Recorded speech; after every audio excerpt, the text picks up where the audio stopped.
kali ini saya akan membahas tentang teori kepribadian dari Abraham Maslow. Yuk disimak baik-baik, semoga bermanfaat ya. Sebelum kita mengenal lebih dalam tentang teori dari Abraham Maslow, mari kita kenal lebih dulu siapa sih Abraham Maslow itu. Abraham Maslow adalah tokoh psikologi yang terkenal dalam teori kepribadian. Ia merupakan psikolog humanistik yang terkenal dengan teorinya yaitu hierarki kebutuhan manusia. Ini adalah hierarki piramid dari Maslow. Dari piramid ini terlihat jelas bahwa kebutuhan yang paling dasar adalah kebutuhan fisiologis. Selanjutnya ada kebutuhan keamanan dan keselamatan, kemudian ada sosial, kemudian ada harga diri, dan yang paling tinggi adalah aktualisasi diri. Mari kita bahas hierarki piramid Maslow dari kebutuhan yang paling dasar. Kebutuhan yang paling dasar adalah kebutuhan fisiologis. Kebutuhan fisiologis merupakan kebutuhan yang harus terpenuhi dan terpuaskan sebelum memenuhi kebutuhan-kebutuhan selanjutnya. Kebutuhan fisiologis ini berkaitan dengan kebutuhan fisik seperti makan, minum, tidur, berpakaian, seks, dan kebutuhan-kebutuhan lainnya yang berkaitan dengan sandang, pangan, papan, dan biologis. Setelah kebutuhan fisiologis terpenuhi dan terpuaskan, maka kebutuhan selanjutnya adalah kebutuhan keamanan dan keselamatan.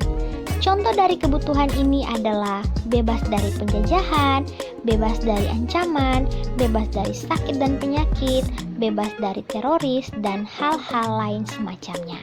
Pemenuhan akan kebutuhan ini akan memungkinkan setiap individu dapat melakukan aktivitasnya dengan baik. Kemudian setelah kebutuhan keamanan dan keselamatan terpenuhi dan terpuaskan, maka kebutuhan selanjutnya adalah kebutuhan sosial.